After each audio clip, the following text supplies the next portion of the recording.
আসসালামু আলাইকুম। কেমন আছেন প্রিয় বন্ধুরা? হাজার হাজার বছর আগে বাল দেবতার কথা বলা হয়েছে। তো এত দেবতা থাকতে পুরাণে কেন বাল দেবতার কথা বলা হলো? তো আজ সেটা নিয়ে জানার চেষ্টা করব। আর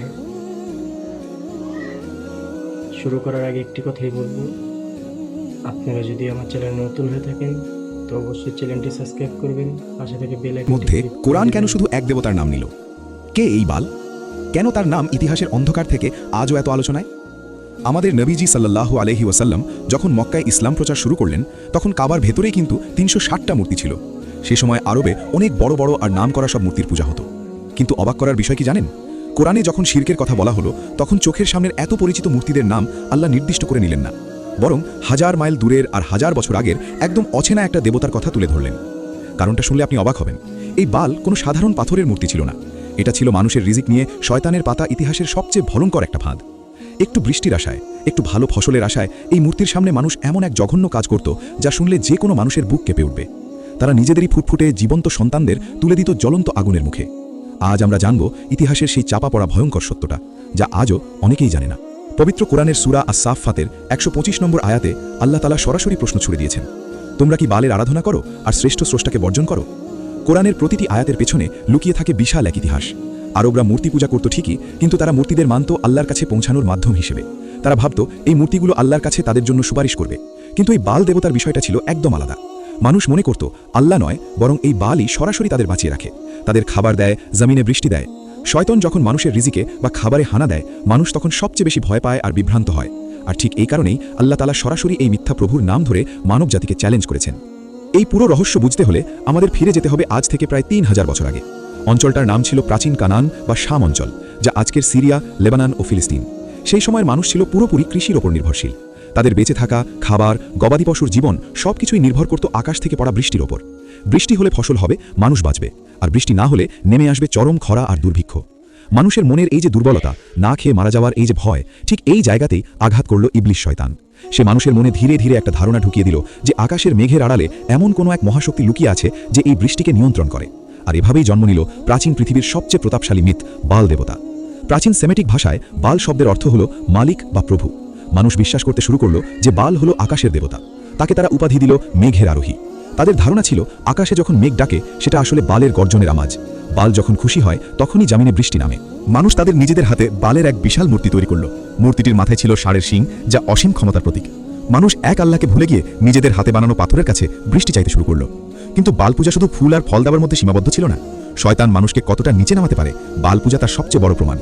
যখনই রাজ্যে বৃষ্টি বন্ধ হয়ে যেত, খরা দেখা দিত, তখন বালের পুরোহিতরা এক ভয়ঙ্কর ঘোষণা দিত। তারা বলতো, বাল দেবতা রেগে আছেন, তাকে শান্ত করতে হবে, আর তিনি সবচেয়ে প্রিয় বস্তুর রক্ত চান। আপনারা শুনলে শিউরে উঠবেন, সেই অন্ধকারের যুগে মানুষ নিজেদের হাসি খুশি নিষ্পাপ সন্তানদের জীবন্ত তুলে দিত বালের মূর্তির সামনে। বিশাল এক তামার মূর্তির ভেতরে দাউ দাউ করে আগুন জ্বালানো হতো। সেই আগুনের লেলিহান শিখায় তারা তাদের আদরের সন্তানদের নিক্ষেপ করত। যখন আগুনের তাপে শিশুরা চিৎকার করে কাঁদত, তখন চারদিকে বিকট শব্দে ড্রাম আর শিঙা বাজানো হতো, যাতে শিশুদের সেই কান্নার আওয়াজ তাদের বাবা মায়ের কানে না পৌঁছায়। একবার ভাবতে পারেন, মানুষ কেবল একটু বৃষ্টির আশায়, একটু ফসলের আশায় নিজেদের চোখের সামনে নিজেদের সন্তানদের পুড়িয়ে মারত। শয়তান তাদের চোখে এই পৈশাচিক কাজটিকে পুণ্য বা পবিত্র কাজ হিসেবে সাজিয়ে দিয়েছিল। এই জঘন্য বাল পূজার ব্যাধি শুধু কেনানাইটদের মাঝেই আটকে থাকেনি, এটি একসময় প্রবেশ করল বনি ইসরায়েলের মাঝেও। সময়টা ছিল রাজা আহাবের রাজত্বকাল। আহাব বিয়ে করেছিল ইজেবেল নামের এক বিদেশি রাজকন্যাকে। রানী ইজেবেল ছিল এই বাল পূজার ভীষণ কট্টর সমর্থক। রানী ইজেবেলের প্রভাবে পুরো ইসরায়েলে বালের শত শত মন্দির গড়ে উঠল। বালের সেবার জন্য নিয়োগ দেওয়া হলো হাজার হাজার পুরোহিত। যারা এক আল্লাহর ইবাদত করত, তাদের খুঁজে বের করে নির্মমভাবে হত্যা করা হলো। আল্লাহর ঘরগুলো ভেঙে গুড়িয়ে দেওয়া হলো। পুরো একটা জাতি এক আল্লাহর ইবাদত ছেড়ে দিয়ে বালের পায়ে মাথা নত করল। ঠিক এমন এক দম বন্ধ করা পরিবেশে, যেখানে সত্য কথা বলার অর্থই হলো মৃত্যুদণ্ড, সেখানে আল্লাহর আদেশে এসে দাঁড়ালেন এক মহান নবী, হযরত ইলিয়াস আলাইহিস সালাম। তিনি সোজা রাজপ্রাসাদে গিয়ে সেই পথভ্রষ্ট রাজা এবং সমাজের সামনে দাঁড়ালেন। তার হাতে কোনো সৈন্য বা অস্ত্র ছিল না, ছিল কেবল সত্যের আলো। তিনি তাদের চোখের দিকে তাকিয়ে এমন একটি কথা বললেন, যা পবিত্র কোরআনের সূরা আস-সাফফাতে চিরকালের জন্য রেকর্ড হয়ে আছে। তিনি বললেন, তোমরা কি আল্লাহকে ভয় করো না? তোমরা কি বালকে ডাকো আর পরিত্যাগ করো শ্রেষ্ঠ স্রষ্টাকে, যিনি আল্লাহ, তোমাদের রব এবং তোমাদের পূর্বপুরুষদেরও রব? ইলিয়াস আলাইহিস সালাম খুব সহজভাবে তাদের বিবেকে আঘাত করলেন। তিনি বোঝাতে চাইলেন, তোমরা এমন একজনকে বৃষ্টির মালিক ভাবছ, যে নিজেই একটা পাথর, যে নিজে নড়তেও পারে না। আর যিনি আসমান জমিন বানিয়েছেন, যিনি তোমাদের রিজিক ঢান, সেই আল্লাহকে তোমরা ভুলে গেছো। কিন্তু ইলিয়াস আলাইহিসসালামের এই যৌক্তিক কথাগুলো শুনে সেই সমাজ উল্টো হাসাহাসি করল। রানী ইজাবেল নবীকে হত্যার ষড়যন্ত্র করল।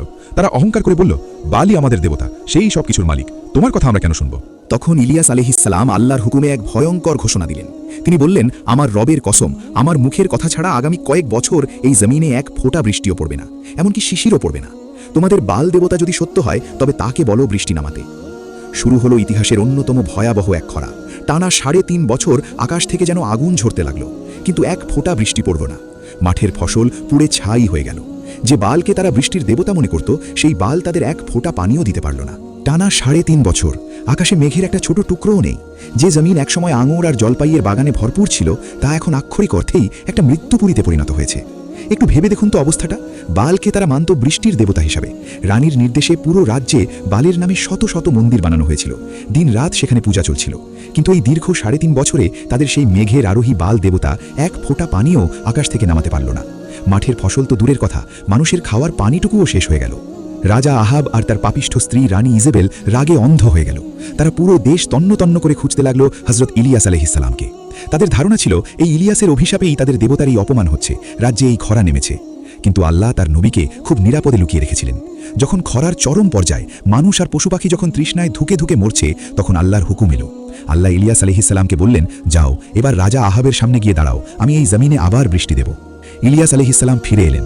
রাজার সামনে বুক টান করে দাঁড়িয়ে বললেন, তুমি আর তোমার পরিবার এক আল্লাহকে ভুলে গিয়ে বালের পূজা করে পুরো জাতিকে ধ্বংসের মুখে ঠেলে দিয়েছ। আজ ফয়সালা হবে।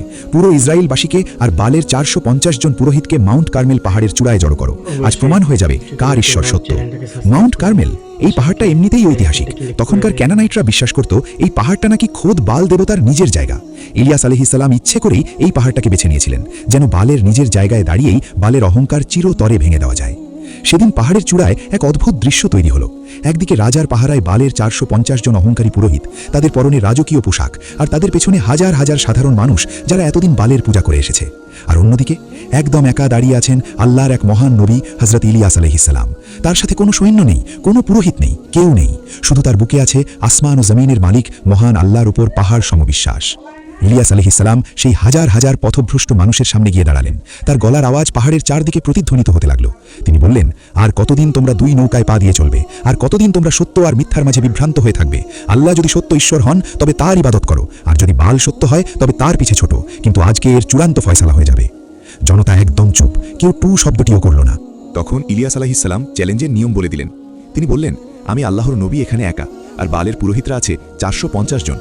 আমাদের দুই পক্ষকে দুটো ষাঁড় দেওয়া হোক। আমরা ষাঁড় জবাই করে কাঠের উপর রাখবো, কিন্তু কেউ কোনো আগুন জ্বালাতে পারবো না। তোমরা তোমাদের বালকে ডাকবে, আর আমি আমার আল্লাহকে ডাকবো। যে ঈশ্বর আসমান থেকে আগুন পাঠিয়ে এই কুরবানি কবুল করবেন, তিনিই হবেন সত্য ঈশ্বর। পুরো জনতা এক বাক্যে বলে উঠল, হ্যাঁ, এটা একদম ন্যায্য কথা, এটাই হবে চূড়ান্ত পরীক্ষা। যেহেতু পুরোহিতরা সংখ্যায় বেশি ছিল, ইলিয়াস আলাইহিসসালাম তাদেরকেই আগে সুযোগ দিলেন। বালের পুরোহিতরা তাদের বেদিতে ষাঁড় জবাই করে রাখল। এরপর শুরু হলো তাদের প্রার্থনা। সকাল থেকে তারা বালের মূর্তির সামনে চিৎকার করতে লাগলো, হে বাল, আমাদের উত্তর দাও, হে বাল, আসমান থেকে আগুন পাঠাও। তারা বেদির চারপাশে পাগলের মতো নাচতে লাগলো, কিন্তু কোনো উত্তর নেই। আকাশ থেকে একটা আগুনের স্ফুলিঙ্গও পড়ল না। দুপুর গড়িয়ে গেল। এবার ইলিয়াস আলাইহিসসালাম তাদের একটু উপহাস করতে শুরু করলেন। এটা কোনো সাধারণ উপহাস ছিল না, এটা ছিল মিথ্যার অহংকার ভেঙে দেওয়ার চূড়ান্ত রূপ। তিনি বললেন, আরেকটু জোরে ডাকো, তোমাদের দেবতা কি ঘুমাচ্ছে, নাকি সে কোথাও সফরে গেছে, নাকি সে গভীর চিন্তায় মগ্ন? জোরে ডাকো, যেন তার ঘুম ভেঙে যায়। এই কথা শুনে পুরোহিতরা মরিয়া হয়ে উঠল। বালের পূজার একটা জঘন্য নিয়ম ছিল, তারা যখন খুব মরিয়া হতো তখন নিজেদের শরীর তলোয়ার আর ভরসা দিয়ে কেটে রক্ত বের করত। তারা সেদিন পাহাড়ের চূড়ায় নিজেদের শরীর কাটতে লাগলো। রক্তে ভেসে গেল বালের বেদি। তারা সন্ধ্যা পর্যন্ত একটানা চিৎকার করল, কিন্তু পিন পতন নীরবতা। কোনো শব্দ নেই, কোনো আগুন নেই, কোনো উত্তর নেই। যে বালকে তারা সর্বশক্তিমান ভাবত, সেই বাল একটা শুকনো কাঠেও আগুন ধরাতে পারল না। মিথ্যার আসল রূপ হাজার হাজার মানুষের সামনে নগ্ন হয়ে পড়ল। এবার এলো আল্লাহর নবীর পালা। সন্ধ্যা ঘনিয়ে আসছে। ইলিয়াস আলাইহিসসালাম সবাইকে বললেন, এবার তোমরা আমার কাছে এসো। বনি ইসরায়েলের 12টি গোত্রের প্রতীক হিসাবে তিনি 12টি বড় পাথর দিয়ে আল্লাহর নামে কুরবানির স্থানটি নতুন করে তৈরি করলেন। কাঠের ওপর কুরবানির মাংস রাখলেন। এরপর তিনি এমন একটা কাজ করলেন যা দেখে উপস্থিত সবাই হতবাক হয়ে গেল। তিনি বললেন, বেদির চারদিকে একটা বড় গর্ত খোঁড়ো, আর 4টা বড় কলসি ভরে পানি নিয়ে এসো। 3.5 বছরের খরায় যেখানে খাবার পানি নেই, সেখানে অনেক কষ্ট করে সমুদ্র বা গভীর কূপ থেকে পানি আনা হলো। ইলিয়াস আলাইহিসসালাম বললেন, এই পানি কাঠের ওপর আর মাংসের ওপর ঢেলে দাও। তারা পানি ঢাললো। ইলিয়াস আলাইহিসসালাম বললেন, দ্বিতীয়বার ঢালো। তারা আবার ঢাললো। তিনি বললেন, তৃতীয়বার ঢালো। এত পরিমাণ পানি ঢালা হলো যে পুরো বেদি, কাঠ, মাংস পানিতে ভিজে চুপচুপে হয়ে গেল, এমনকি চারপাশের গর্তটাও পানিতে ভরে গেল। একবার ভাবুন তো লজিকটা, ইলিয়াস আলাইহিসসালাম কেন এটা করলেন? কারণ শয়তানের অনুসারীরা সবসময় চালাকি খোঁজে, কেউ যেন বলতে না পারে যে কাঠের ভেতর আগে থেকেই কোনো স্ফুলিঙ্গ বা আগুন লুকোনো ছিল। সেটা প্রমাণ করার জন্যই তিনি সবকিছু ভিজিয়ে দিলেন। ভেজা কাঠে তো পৃথিবীর কোনো স্বাভাবিক আগুনও জ্বলতে পারে না, আসমানি আগুন তো দূরের কথা। সব কিছু প্রস্তুত, চারদিকে হাজার হাজার মানুষের ভিড়, সবাই রুদ্ধশ্বাসে অপেক্ষা করছে। ইলিয়াস আলাইহিসসালাম বালের পুরোহিতদের মতো কোনো নাচানাচি করলেন না, চিৎকার করলেন না। তিনি খুব শান্তভাবে দাঁড়িয়ে আসমান ও জামিনের মালিকের কাছে হাত তুললেন। তার সেই ঐতিহাসিক দোয়াটি বাইবেল এবং ইতিহাসের পাতায় আজও লেখা আছে। তিনি বললেন, হে আল্লাহ, ইব্রাহিম, ইসহাক আর ইয়াকুবের রব, আজ এই হাজারো মানুষের সামনে প্রমাণ করে দিন যে আপনিই একমাত্র সত্য ঈশ্বর, আর আমি যে আপনার আদেশে এই সব কিছু করেছি সেটাও প্রমাণ করে দিন। হে আমার রব, আমাকে উত্তর দিন। এই পথভ্রষ্ট জাতিকে বুঝিয়ে দিন যে আপনি তাদের অন্তরকে আবার সত্যের দিকে ফিরিয়ে আনতে পারেন। তার এই ছোট্ট, শান্ত কিন্তু পাহাড় সম বিশ্বাসের দোয়া শেষ হতে না হতেই আসমান থেকে ধেয়ে এলো এক প্রচণ্ড আগুনের শিখা। এটা কোনো সাধারণ আগুন ছিল না। চোখের পলকে সেই আগুন নেমে এসে বেদির ওপরের মাংস, কাঠ, পাথর, মাটি সবকিছু পুড়িয়ে ছাই করে দিল। এমনকি বেদির চারপাশের গর্তে যে পানি জমেছিল সেই পানি পর্যন্ত মুহূর্তের মধ্যে বাষ্প হয়ে উড়ে গেল। কোনো কিছুরই আর অস্তিত্ব রইল না। এই অভাবনীয়, অকল্পনীয় দৃশ্য দেখে সেই পাহাড়ের চূড়ায় দাঁড়িয়ে থাকা হাজার হাজার মানুষ থরথর করে কাঁপতে লাগলো। যে বাল সারাদিন একটা স্ফুলিঙ্গও দিতে পারল না, সেখানে আল্লাহর এক মুহূর্তের আগুনে পাথর পর্যন্ত ছাই হয়ে গেল। হাজার হাজার মানুষ যারা একটু আগে পর্যন্ত বালের নামে চিৎকার করছিল, তারা এখন ধুলোয় লুটিয়ে পড়ে এক আল্লাহর সেজদায় কাঁদতে লাগলো। তারা সমস্বরে বলতে লাগলো, আল্লাহই একমাত্র সত্য ঈশ্বর, আল্লাহই আমাদের রব। শতাব্দীর পর শতাব্দী ধরে শয়তান যে মিথ্যা মূর্তির ভয় দেখিয়ে মানুষকে বোকা বানিয়ে রেখেছিল, হযরত ইলিয়াস আলাইহিসসালামের এক দোয়ায় সেই বাল দেবতার সমস্ত অহংকার, সমস্ত মিথ্যার প্রাসাদ বালুর মতো ভেঙে গুড়িয়ে গেল। বালের সেই 450 জন ভণ্ড পুরোহিত যারা দিনের পর দিন মানুষকে ধোঁকা দিয়ে আসছিল, তাদের সবাইকে সেদিন চরম শাস্তি দেওয়া হলো। সত্যের আলোয় মিথ্যা চিরতরে নিশ্চিহ্ন হয়ে গেল। কিন্তু একটা বড় কাজ এখনো বাকি। 3.5 বছর ধরে আকাশ থেকে এক ফোঁটা পানি পড়েনি। মাটি ফেটে চৌচির, মানুষ আর পশু পাখি তৃষ্ণায় ধুঁকছে। ইলিয়াস আলাইহিসসালাম বুঝতে পারলেন, জাতি যখন শিরক থেকে ফিরে এসে এক আল্লাহর কাছে আত্মসমর্পণ করেছে, তখন আল্লাহও তার রহমতের দরজা খুলে দেবেন। তিনি পাহাড়ের আরও উঁচুতে উঠলেন, মাটিতে মাথা ঝুঁকিয়ে আল্লাহর কাছে সেই প্রার্থনায় বসলেন যে প্রার্থনার জন্য পুরো জাতি 3.5 বছর ধরে অপেক্ষা করছিল। তিনি তার এক সেবককে বললেন, যাও সাগরের দিকে তাকিয়ে দেখো কিছু দেখা যায় কিনা। সেবক একবার গেল, ফিরে এসে বলল, না, আকাশ একদম পরিষ্কার। ইলিয়াস আলাইহিসসালাম বললেন, আবার যাও। এভাবে সে 7 বার গেল। 7ম ফিরে এসে সেবক অবাক হয়ে বলল, আমি সাগরের উপর মানুষের হাতের তালুর সমান ছোট্ট একটা মেঘ দেখতে পাচ্ছি। ইলিয়াস আলাইহিসসালাম সাথে সাথে রাজা আহাবকে খবর পাঠালেন, তাড়াতাড়ি তোমার রথ প্রস্তুত করো এবং পাহাড় থেকে নিচে নেমে যাও, নইলে প্রচণ্ড বৃষ্টি তোমাকে আটকে ফেলবে। দেখতে দেখতে সেই ছোট মেঘের টুকরোটা পুরো আকাশ কালো করে ফেলল। প্রচণ্ড বেগে বাতাস বইতে শুরু করলো, আর তারপর 3.5 বছরের সেই ভয়াবহ খরার অবসান ঘটিয়ে মুষলধারে বৃষ্টি নামল। যে বাল দেবতা 3.5 বছরে এক ফোঁটা পানি দিতে পারেনি, আল্লাহ তাআলা এক মুহূর্তের মধ্যে আসমান থেকে রহমতের অঝোর ধারা বইয়ে দিলেন। জমিন আবার বেঁচে উঠল। কিন্তু রাজা আহাব যখন প্রাসাদে ফিরে রানী ইজেবেলকে সব ঘটনা খুলে বলল, কিভাবে আগুন নেমেছে, কিভাবে বালের পুরোহিতদের হত্যা করা হয়েছে, তখন রানী রাগে অন্ধ হয়ে গেল। সে সত্যকে মেনে নেওয়ার বদলে অহংকারে ফেটে পড়ল। সে শপথ করল, আগামী 24 ঘন্টার মধ্যে সে ইলিয়াস আলাইহিসসালামকে হত্যা করবে। ইলিয়াস আলাইহিসসালাম বুঝতে পারলেন, এই পাপিষ্ঠা রানী আল্লাহকে ভয় পায় না। তিনি তখন আল্লাহর হুকুমে সেই জায়গা ত্যাগ করে মরুভূমির দিকে চলে যান এবং পরে অন্য আরেকজন নবী হযরত আল ইয়াসা আলাইহিসসালামকে তার স্থলাভিষিক্ত করেন। আর সেই অহংকারী রানী ইজেবেল এবং রাজা আহাবের পরিণতি হয়েছিল অত্যন্ত করুণ ও ভয়াবহ, যা ইতিহাসের পাতায় চিরকাল এক অভিশাপ হিসেবে লেখা আছে। ইতিহাসের এই গল্পটা হয়তো আজ থেকে 3000 বছর আগের, কিন্তু একটু চোখ বন্ধ করে ভাবুন তো, এই গল্পটা কি আসলেই পুরনো হয়ে গেছে? আমরা হয়তো ভাবে আমরা তো আর বালের মতো কোনো মূর্তির সামনে মাথা নত করি না, আমরা তো আর আমাদের সন্তানদের আগুনে ফেলে দিই না, কিন্তু পবিত্র কোরআন কেন এই বাল দেবতার কথা আমাদের শোনালো? কোরআনের তো কোনো কথাই অর্থহীন নয়। কোরআন আমাদের বোঝাতে চেয়েছে, বাল মানে শুধু একটা পাথরের মূর্তি নয়, বাল হলো এমন যে কোনো কিছু যার উপর মানুষ আল্লাহর চেয়ে বেশি নির্ভর করে। আজকের দুনিয়ায় আমাদের বাল দেবতা কারা জানেন? আমাদের চাকরি, আমাদের ব্যাংক ব্যালেন্স, আমাদের ক্ষমতা, আমাদের ডিগ্রির অহংকার।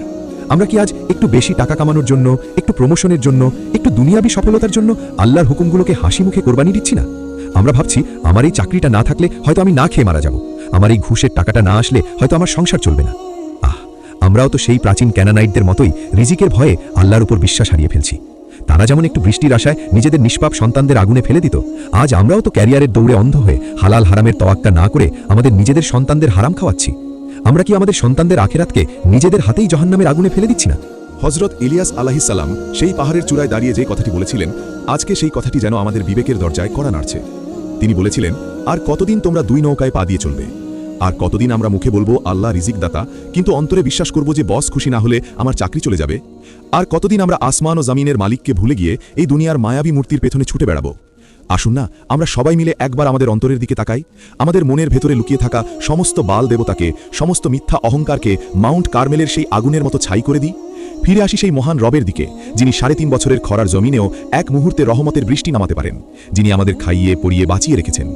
ইয়া আল্লাহ, আমাদের অন্তরকে তুমি শিরকের সমস্ত অন্ধকার থেকে পবিত্র করো, আমাদের ঈমানকে তুমি কার্মেল পাহাড়ের সেই চূড়ার মতো মজবুত করে দাও। আমিন।